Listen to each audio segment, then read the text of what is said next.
Assalamualaikum warahmatullahi wabarakatuh. Perkenalkan, nama saya Adrian Anugrah Pratama, NPM 24190295. Saya dari kelas A8, Prodi Penjas, Fakultas Keguruan dan Ilmu Pendidikan, dosen pengampu, Utari Lismana, MPD.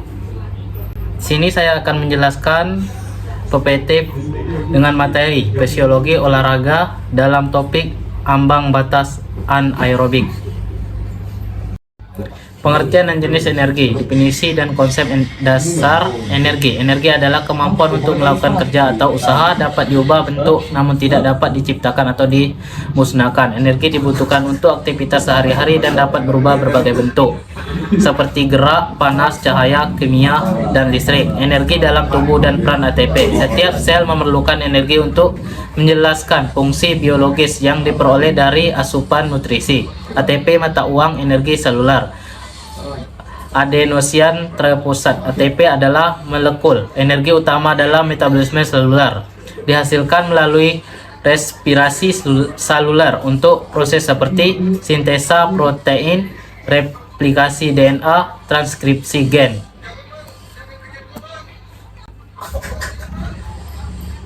Energi anaerobik, sistem cepat dan kuat. Pengantar energi anaerobik. Latihan anaerobik adalah aktivitas yang memecah glukosa tanpa oksigen, menghasilkan asam laktat. Ini lebih intens namun durasinya lebih singkat.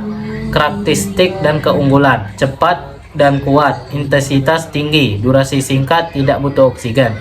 Sistem ATP-PC, fosfagen. Sistem ATP-PC atau fosfagen adalah sistem energi paling sederhana yang menggunakan kreatif fosfat CP untuk produk ATP, memberikan energi instan.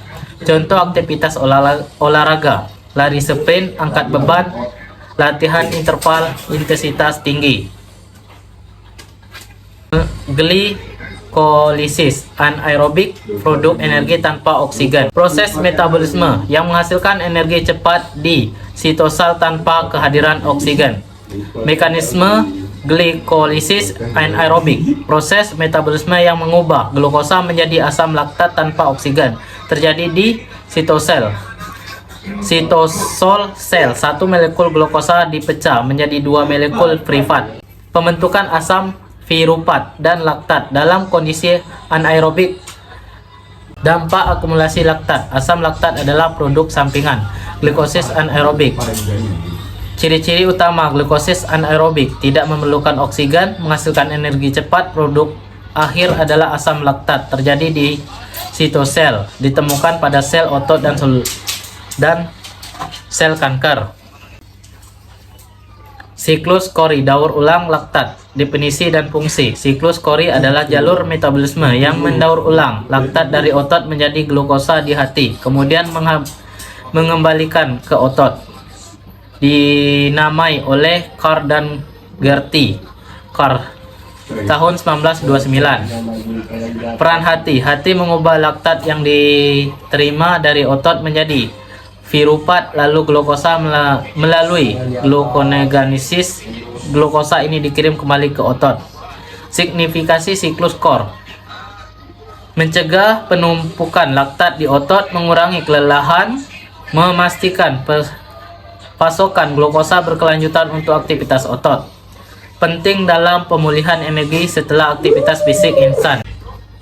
Interaksi otot dan hati. Otot menghasilkan laktat selama glukosis anaerobik yang kemudian diangkut ke hati. Di hati laktat diubah kembali menjadi glukosa yang dapat digunakan kembali oleh otot, menciptakan siklus efisien untuk mengelola energi.